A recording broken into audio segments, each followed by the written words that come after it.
Profesora, ¿qué tal? Buenas tardes. El día de hoy voy a exponer juntamente con mi grupo, que está conformado por Carrasco, Mendo, Luis Alberto, por Ninavango, Liberato, José Eduardo, por Sanamello, Vera, Edilberto y mi persona, Rosabel Najeyi Quispe Cervantes.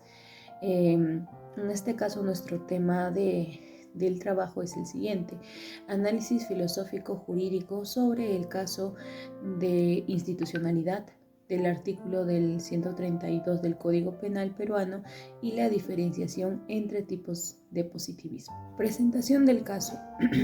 Ley que penaliza con cárcel la difamación en el artículo del 132 del Código Penal. Motivo de inconstitucionalidad: la criminalización de la difamación con pena privativa de la libertad que afecta a la libertad de expresión y puede ser utilizada para perseguir opositores políticos y periodistas. El caso presentado es de Christopher Acosta, que es uno de los emblemáticos en el Perú en relación a la difamación y a la libertad de expresión, puesto que puso en debate los límites entre los derechos al honor y el ejercicio del periodismo de investigación. Christopher Acosta, periodista peruano, publicó en el año 2021 un libro titulado Plata como cancha, una investigación sobre la vida personal y las actividades del empresario César Acuña, que es el líder del partido político Alianza para el Progreso.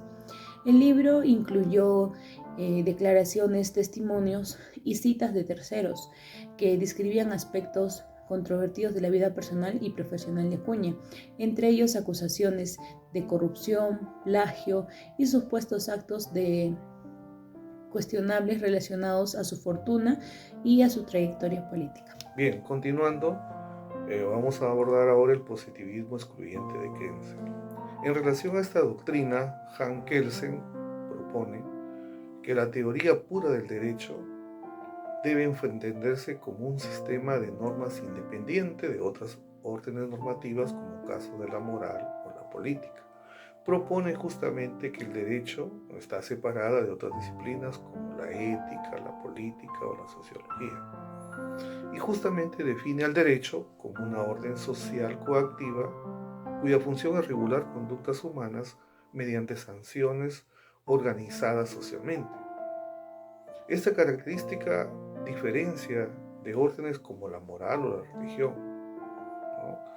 Postula la relación entre el derecho y la justicia, pero donde Kelsen argumenta que la justicia es un ideal subjetivo, ¿no? Un ideal subjetivo, político y valorativo, pero no accesible mediante el conocimiento científico.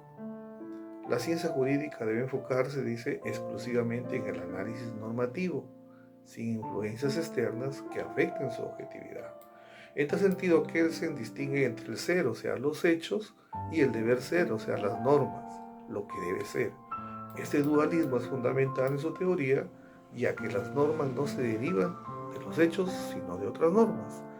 Desde esta perspectiva, justamente, el caso presentado, que está relacionado al artículo 122 del Código Penal, debe analizarse estrictamente dentro del ordenamiento jurídico sin considerar valores morales o principios externos. En tal caso, un juez que siga esta postura resolvería el caso solo en base a la legalidad formal de las normas sin evaluar su impacto sobre la libertad de expresión. Bien, hoy hablaré sobre el positivismo incluyente o metodológico de Hart, ¿no? Que es una corriente dentro del positivismo jurídico, que se reconoce que la posibilidad de los principios morales influyan en el derecho, ¿no? Sin perder su naturaleza normativa. Hart en su obra dio el concepto de derecho como crítica de formalismo extremo de Austin, ¿no? Y Kelsen, quienes veían que el derecho como un sistema cerrado y completamente separado de la moral, ¿no? Para Hart el derecho es un sistema normativo, ¿no? Que incluye lo que son las reglas primarias y secundarias, ¿no? Las reglas primarias que imponen los deberes, ¿no? Y las secundarias que permiten lo que es la creación, modificación, interpretación de normas, ¿no? Su positivismo incluyente es porque considera que el derecho es principalmente, ¿no?, un sistema de normas sociales, ¿no? Acepta que en ciertos casos los principios morales pueden ser parte del derecho del sistema jurídico, que los reconoce, ¿no? Esto se diferencia del positivismo excluyente de Joseph Braff, ¿no?, quienes también sostiene que el derecho debe ser completamente independiente de la moral, ¿no? Y bueno, un punto clave es que en su teoría de la regla del conocimiento, una norma fundamental, ¿no?, que permite identificar que el derecho dentro de una norma, ¿no? Hart adquiere que es en algunos sistemas jurídicos que esta regla puede incluir principios morales, ¿no?, como criterio de validez. Un ejemplo de estos es cuando las constituciones establecen derechos, ¿no?, fundamentales basados en principios éticos. El positivismo crítico de Ferrajoli. Ferrajoli es una corriente que inserta en el marco del derecho muy aparte de seguir una interpretación formalista. Él nos inserta o propone lo que es un positivismo clásico, porque propone una visión crítica y normativa comprometida con los derechos humanos y la dignidad de las personas. Finalidad del positivismo de Ferrajoli.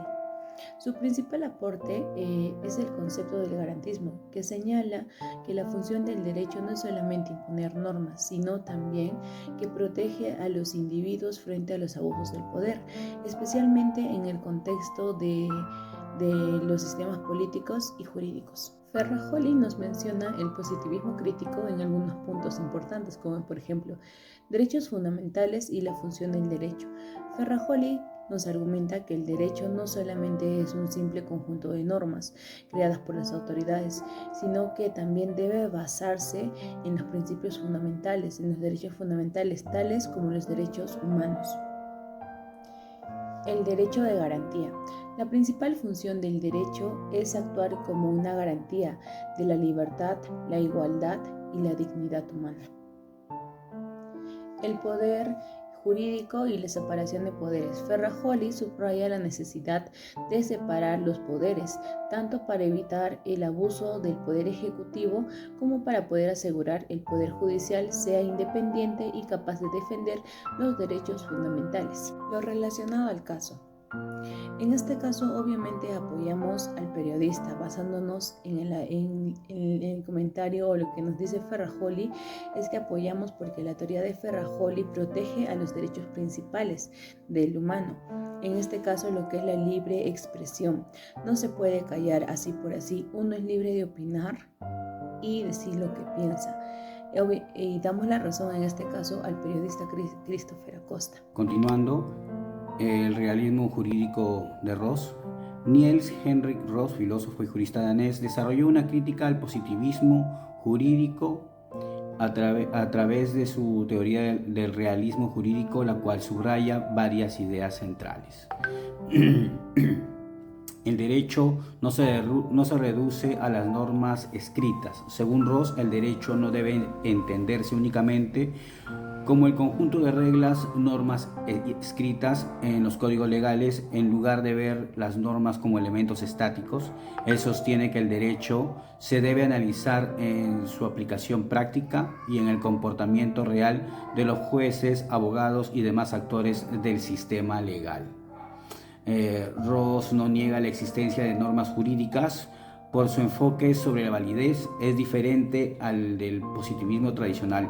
Para Ros, la validez de una norma no reside en su origen formal, es decir, en sí fue creada por el órgano competente siguiendo el procedimiento establecido. La importancia de la interpretación judicial. Una de las críticas más importantes de Ros al positivismo es que el derecho no puede ser simplemente reducido a la aplicación de reglas preexistentes. El derecho como una práctica social. Ros propone que el derecho es en esencia el fenómeno social que no puede entenderse sin tener en cuenta las condiciones sociales y culturales del momento histórico en que se aplica. Apreciación del fenómeno judicial. En lugar de concebir a los jueces como simples aplicadores mecánicos de la ley, y el realismo jurídico subraya la función activa de los jueces en la creación del derecho. Según Ros, los jueces no solo aplican la ley, sino que crean derecho en función de cómo interpretan y resuelven los casos. Crítica a la certeza y previsibilidad del derecho. Los realistas jurídicos como Ross critican la noción de que el derecho es completamente predecible y claro, si bien el positivismo defiende que las normas legales son claras y objetivas, Ross sostiene que en la práctica el derecho es incierto y puede variar dependiendo de las circunstancias y de los actores que intervienen en su aplicación. Bien, después de haber hecho un análisis filosófico jurídico y contrastado con el caso que hemos presentado anteriormente, vamos a arribar a las siguientes conclusiones. Desde una perspectiva positivista excluyente de Kelsen, la condena fue correcta, pues la norma penal está vigente. Su principal objetivo es evitar que el derecho se mezcle con las consideraciones morales o políticas ajenas a una estructura normativa. Sin embargo, desde el punto de vista positivista incluyente y crítico, se podía cuestionar tal decisión debido a un impacto negativo en la libertad de expresión. Desde esta perspectiva del positivismo crítico, postulado por Ferrajoli, aplicando esa teoría, la criminalización de la difamación sería vista como algo desproporcionada y en contradicción con la Convención Americana sobre Derechos Humanos. Otra conclusión que podemos arribar es que la regulación penal de la difamación en el Perú es inconstitucional por vulnerar la libertad de expresión, según Luis Ferrajoli, quien defiende un modelo garantista donde el derecho debe cumplir con principios democráticos y derechos fundamentales. En razón a ello, podemos arribar a las siguientes recomendaciones: derogación del artículo 132 del Código Penal y sustitución por sanciones civiles proporcionales, conforme al modelo de protección del honor en otras democracias avanzadas. Control de la convencionalidad para garantizar que las leyes peruanas sean compatibles con la Convención Americana de Desarrollo. Y finalmente, capacitación a jueces fiscales en materia de libertad de expresión y derechos fundamentales. Muchas gracias. Bien, para finalizar con el trabajo mencionaré las recomendaciones, ¿no? Primero es fundamental recordar que este artículo, sanciona con la pena privativa de libertad, ¿no? A quienes atribuye a otra persona de un hecho, cual la conducta que puede afectar su honor. Sin embargo, estas normas...